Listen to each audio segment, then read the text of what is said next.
Well, I was about to start the video on my little Ranger I got, but I got something in the mail that I had to check out. It's the coil spring mounts for my 1979 F-150.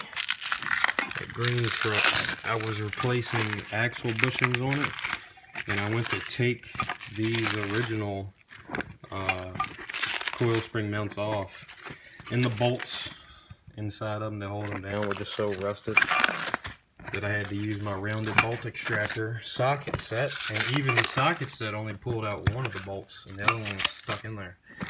So I'm going to have to weld a nut on top of it in order to take it out. How much plastic did they put in these? Jesus Christ.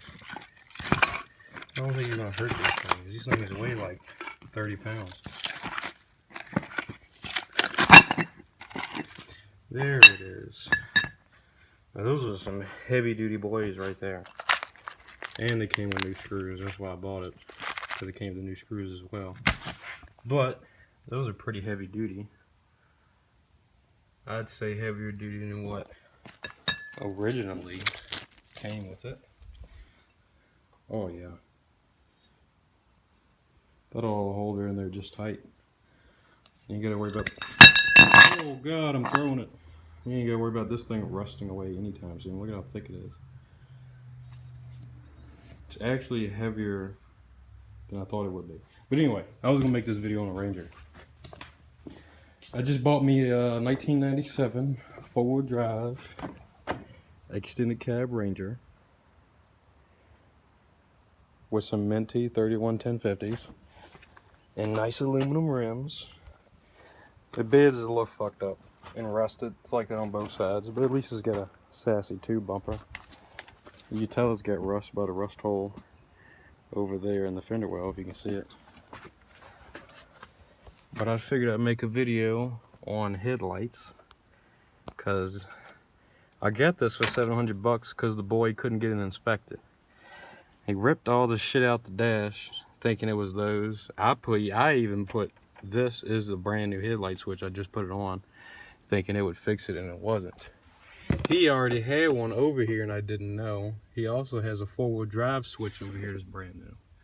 Or that's the old one. This is a brand new four-wheel drive switch.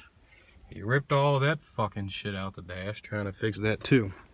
Because this was originally a automatic four-wheel drive Ranger, but he put locking hubs on it in order to fix it.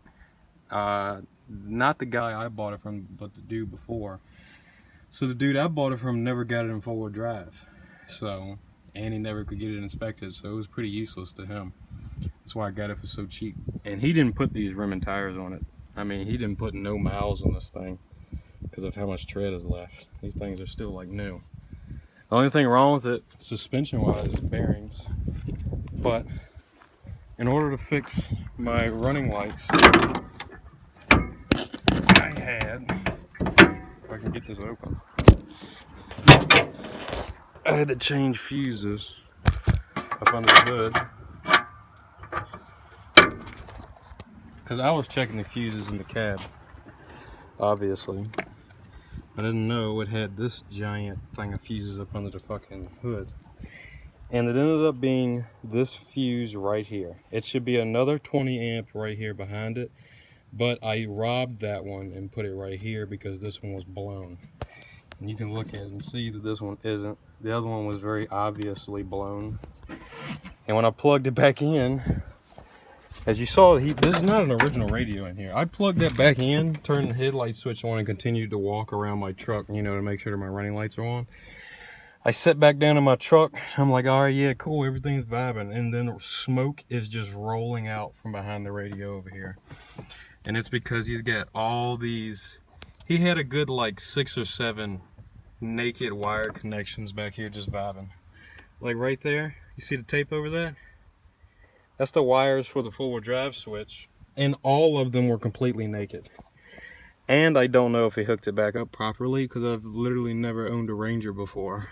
So I'm more of an F-150 guy, you know. I've got like 6 F-150s and like 3 or 4 350s, but never had a Ranger before. Also, he's got 2 fucking flip switches in here. That one's cut off. I don't know if that one is. But he just completely fucked the dash. So, before you completely fuck the dash in your truck, maybe check the fuses. There's also another fuse panel right here. This is the driver's side, obviously. It's pretty easy to get to. And I checked all those fuses to make sure all of those were good. And it was, like I said, it was actually the one up under the hood. That was it. But yeah, just make sure you don't have naked wires in your truck, especially if you're not there. If it's new to you and you start seeing shit like that and they open, yeah, you might want to check all the wires, make sure none of them are naked, unlike me, because this thing about burnt up. But I think that's about it for this video. I ain't really getting nothing else.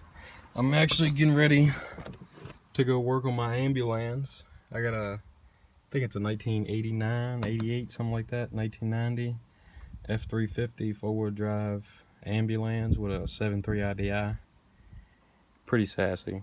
I'm getting ready to go make a video on that, crank it up. It hasn't been cranked up in a hot minute. It's been setting.